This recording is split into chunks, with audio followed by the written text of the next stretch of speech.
my friends. Welcome to Conversations with Arundhati. Bite-sized episodes for busy people who want to learn about staying healthy, life hacks, endometriosis and women's health from me and other experts in the field. I also will be sharing fun snippets from my life as I learn and unlearn about life in general. Let's dive into today's episode. Do you suffer from morning stress and anxiety? Don't worry, this is really common. There's actually a scientific reason for this. The stress hormone, which is called the cortisol, is actually highest in the morning. So it's not completely our fault, but there are things that we can do.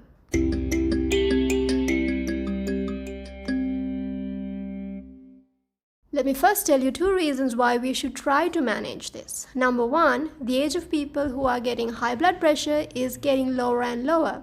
I know what you're thinking, that just a morning rush in the morning, getting dressed, getting breakfast is not going to cause anyone a heart attack. But if you are doing this on a daily basis, say for 5, 10, 15 years, it is definitely going to manifest in our physique, don't you think? Number 2, you're not going to be the best version of yourself with your family, your work, and other areas in your life. You're probably not going to be able to make effective decisions, work productively, and give the love and the care to your family and your friends. We all know that one snappy person who keeps snapping and is edgy in the morning, right? No judgment, but we all need to put a lid on it, don't you think? So we can excel in our workspace and in our family and other relationships and other areas in our life.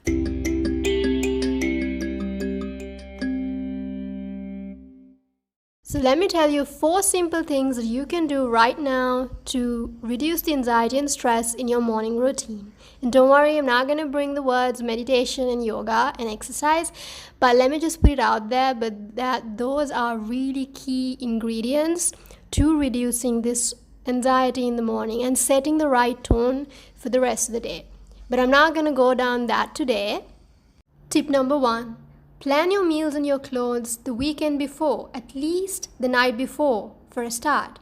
So on Monday morning, you won't be running around like a headless chicken looking for your one sock or your underwear. You know exactly what I'm talking about. And when you plan your meals ahead, you have less things to do in the morning, and as a bonus, you won't be skipping breakfast, most probably. And this means you will have a balanced blood sugar level and less emotional outbreaks.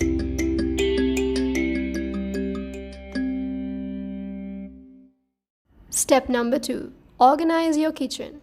What I mean is get the utensils or the containers you need the night before and place it exactly where you need them, so you have a smooth breakfast preparing routine.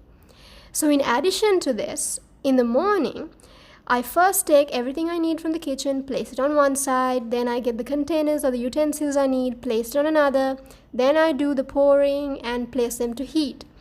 Then while it's heating or cooking, that's when I put them all back and clean up the bench.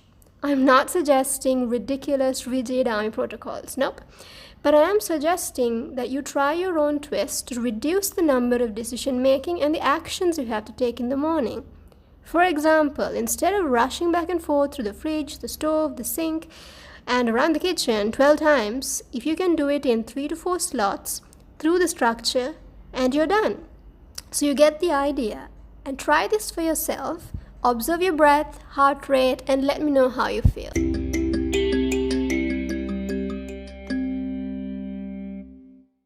Tip number 3.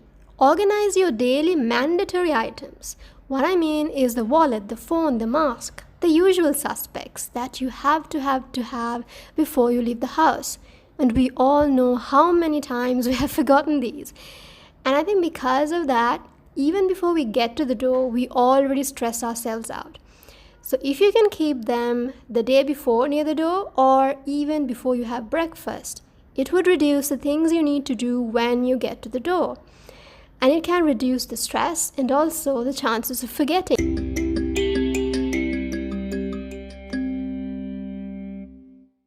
Tip number 4. Break free from the doorway monster. You know the pangs of panic attack that happen as we walk through this mysterious portal in our homes, which we call the front door.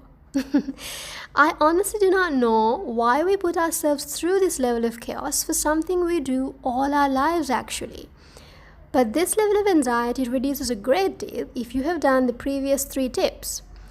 But in addition to that, once you lock the door, I invite you to close your eyes and take a nice deep breath and just be there in the present moment. As mystical as this sounds, I think we just need to affirm to ourselves that we did everything we need to do and that we are exactly where we need to be, and that today is going to be a great day. Some people even do this in the form of prayer, up to you. And in addition to that, if you can take some time and figure out how long it takes from your door to your car, the bus stop, or the gate, so you can leave a little early and start the day on a great note without the usual elevated heart rates in the morning sweats. Hope you found this valuable and actionable. If you know anyone who is a hot mess in the morning, please do share this video to help their life a little less stressful. And if that hot mess is you, no judgment, we have all been there. I myself am still evolving, and that will never stop. I think that's the point of life. What we can do is keep evolving and become the best version we possibly can right now. I would love to hear any tips that you have, so I can share with the community and we can all grow and evolve together. Speak to you soon, my friends. Bye for now.